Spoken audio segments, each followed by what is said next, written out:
Hey everyone, Anthony Fantano here, internet's busiest music nerd, you know who it is, talking about Radiohead's decision to perform over in Israel and Tel Aviv on July 19th, I believe, which has actually caused quite a stir in the music community, a lot of articles and think pieces about their decision to do so, about why it's wrong. I haven't read a lot of think pieces defending Radiohead or talking about not necessarily why it's right for them to do so, but why, in my opinion, it's kind of a non-issue. Now, that's not to say that the Palestinians suffering at the hands of the violence of Israel, of the Israeli state, not to say that that's not an issue. It's certainly an issue. It's an incredible issue. It's a big, big issue. However, I kind of disagree with putting even a little bit of the responsibility of this on Radiohead. And hopefully I can kind of explain here why, and not that I don't want the same outcome that the people who are writing these articles want. I do. It's just I kind of disagree here on the tactics of this, and hopefully in this video can effectively advocate for a bit of a realignment here in strategy. I'm just one person, but I'm just kind of starting a conversation here and just kind of seeing what, you think of my ideas that I'm putting out here. But my first reason why I sort of disagree with the ethos, the argument that Radiohead shouldn't be playing in Israel, is that the logic that sort of fuels this argument is not being applied across the board, and it will never be applied across the board. Never. Because if you're really going to be honest here, there are just as many justifications to boycott performing in America. There are. There absolutely are. Not just because of our drone strikes, which have been shown to kill 90% of the time, not the intended target being hit, being killed 90% of the time. The fact that we have tortured numerous people under the guise that they're terrorists and we're going to get information from them, despite the fact that a lot of the times they're not terrorists and we don't get information from them. The war on terror, which we started, drug war, violent police force, imperialistic foreign policy during the Obama administration, taking it from 2 interventions ongoing to 7 ongoing. Trump, it's even worse. And we actually aid Israel with lots of money and weapons to allow them to carry out the violence that they do on the Palestinian people. And in terms of foreign policy, we do very little in terms of, sort of reeling them in and policing them. I mean, we essentially let Benjamin Netanyahu kind of talk us down when Obama did, the very gentle, like, hey, how about not so many illegal settlements, huh? And he was just like, whoa. And we were just like, okay, all right, do what you want. So, I mean, America, you could argue that if you're not going to play Israel, America is just as complicit in not only, our own shit, but in exactly what Israel is doing.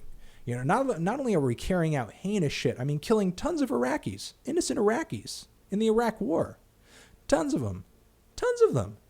So not only have we killed ourselves, but also we're like very much given the A-OK to what Israel is doing. Maybe not in the sense that, we're endorsing it in words, but we're writing a blank check whenever they need a little bit more support militarily to carry out what they're doing.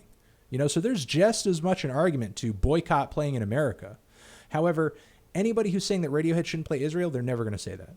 They're never going to say that because, your average person, they might sort of see this as a decent argument because your average music reader is probably not from Israel, not connected to Israel. So they might see that as like, yeah, that makes sense. Do that. But your average music fan over here in America, they don't want to hear what? No, we're performing in America. What? And neither does your average European band either, who might hit it big and wants to play over here and get some money. So you're never going to hear that argument. Never hear that, even though there's just as much justification. So 2, my second point and sort of question here, is boycotting performing in Israel for a band like Radiohead, any band, entirely ineffective strategy? Because honestly, in my eyes, in my opinion, and this is just my opinion, you could throw it in the trash or you can take it seriously, whatever you want to do. Wouldn't going into the country and making a statement, trying to touch people with this idea, a better strategy than just completely ignoring them and avoiding them altogether? trying to inspire the citizens to kind of create some sort of political action. I mean, Radiohead fans, most likely the emotional sort, most likely the sort of music fan and individual to kind of sympathize with these arguments, to go in, reach out to them, try to pull them to your side of the aisle, pull them to actually get up and be motivated on this issue. Wouldn't that make more sense than just being like, well, Radiohead's not going to play here because blah. I mean, I have read this article and I get it. The image of music sort of drowning out the sounds of oppression and violence is a very moving idea. But over here in America, we have no problem with ignoring pretty much the same thing with just the humdrum monotony of everyday life. You know, we don't need a Radiohead concert to distract us from the fact that we're killing, you know, hundreds of thousands of people with our foreign policy, you know, over the span of years. But we're killing tons of innocent people because of our foreign policy actions. Again, we don't need a Radiohead concert to distract us from that. You know, just a little bit of Duck Dynasty will do that pretty easily.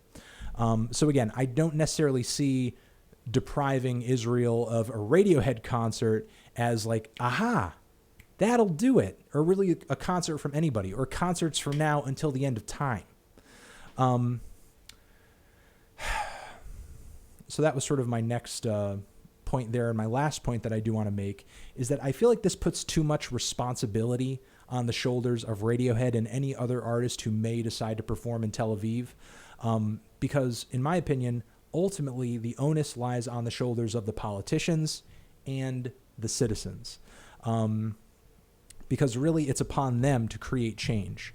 And I feel like the less of the outside world we expose them to with boycotts like this, the easier it is for them to sit in their own little bubble and ignore everything that's going on the outside, ignore what people actually think about what you're doing, ignore what people actually think about what your country is doing, or, you know, the struggle that you find yourself in.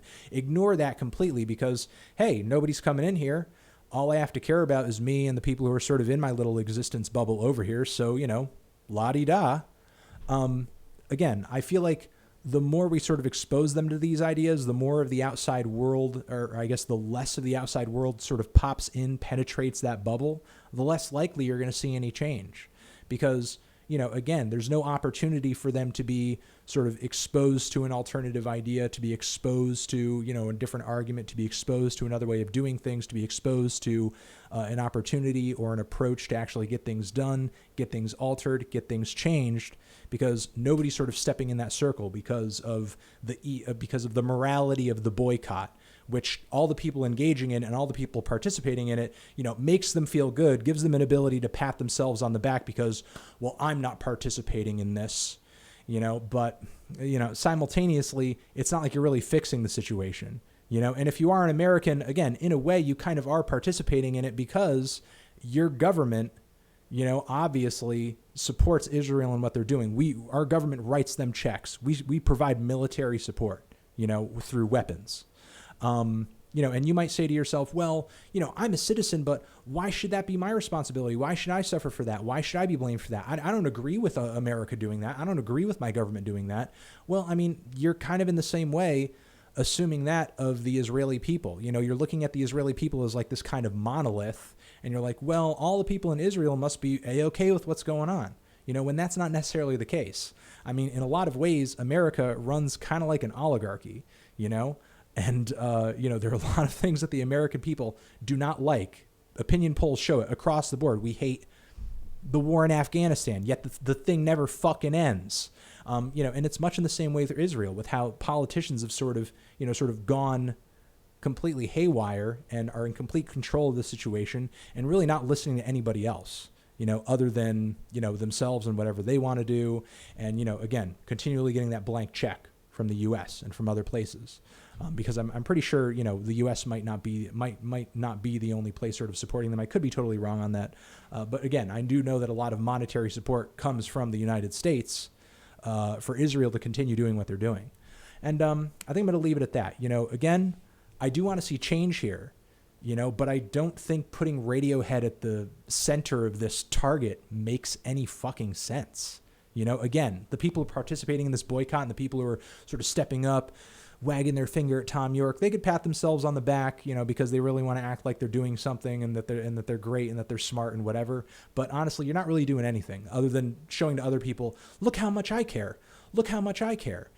I care so much. I'm gonna wag my finger at Tom York. I mean, that doesn't really do anything or fix anything, because I'm so delusional that I think a Radiohead concert, that's gonna be the straw that breaks the camel's back, when in fact that's not the case. If you really want to create some activism here, if you really want to create some change, go over there, contact some people over there, reach out, try to win the war of ideas. Influence people actually do something and change something. Influence Radiohead instead of avoiding playing Tel Aviv, influence them to say something. Influence them to go over there and say something about the situation. That's going to have more of a measurable impact than Radiohead not playing over there whatsoever. I mean, come on. All right, those are my thoughts. And, again, just my opinion on this. Let me know down in the comments what you think. And, would love to see sort of a conversation starting around this, get a, bit of a pot stirred on this thing, and just to, kind of get some ideas going back and forth, and, hopefully get some people discussing this in a more, constructive manner. And, yeah, that's it. I will catch you guys in the next video. Check out another video next to my head over here, and you're the best.